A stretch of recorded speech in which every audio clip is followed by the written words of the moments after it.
Now, I mentioned in a previous video how it's important to monitor what you consume on social media, but that also applies to real life. If it doesn't inspire you or complement your vibe, then eliminate anything external that doesn't benefit who you are. But if what you're consuming isn't negative, but you perceive it as that because you're comparing, well, now we need to acknowledge and accept those feelings and then reflect on why is it that we feel this way. And this is where the self-awareness comes in. I wanted to make a sidebar though. Just because someone is winning or looks like they're winning in real life or on social media, that doesn't mean that you're losing. You're only losing if you use that as an excuse to not be a better version of yourself. If you do find yourself comparing, I feel like that's the universe's way of sending us a sign that's basically saying we can do better, and deep down we know we're capable. But if that doesn't apply to you and that's not the case, well, now we just need to practice gratitude. Take a moment to know what you're grateful for. So what have you accomplished recently? Who have you helped? Who is important in your life and close to your heart? Are you in good health?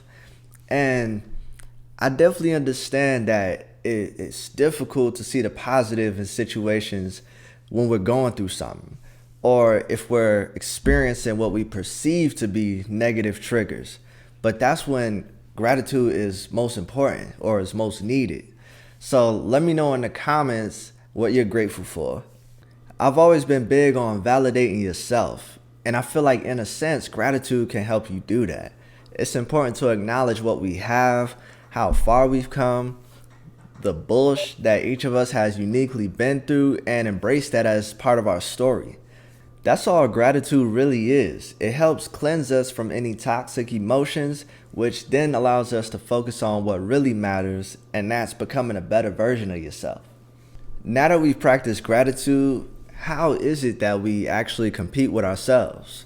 I'm sure y'all may have heard this saying, right, that it's levels to this. Well, as a first step, you have to really acknowledge what level are you currently on.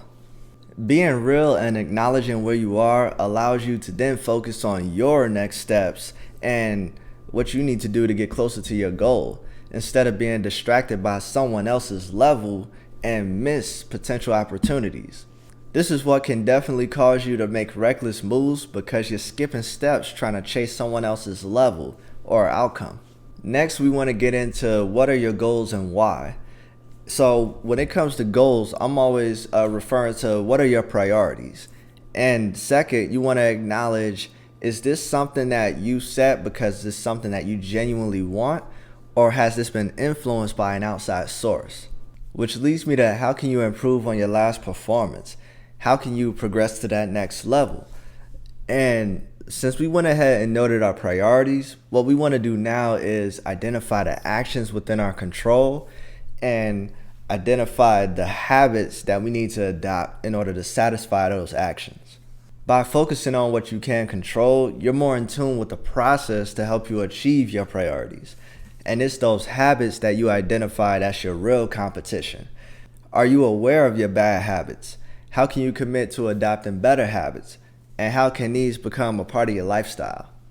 If this made sense, if you have any questions, just let me know in the comments. And remember, there's levels to this. Is more than just a saying. You don't want to pay attention to his level, her level, their level. You want to focus on and acknowledge your level. What level are you currently on? So be real with yourself. And as long as you do that, then you're not distracted and you can focus on what you need to do to reach your level. But I appreciate y'all, and I'll see you in the next one.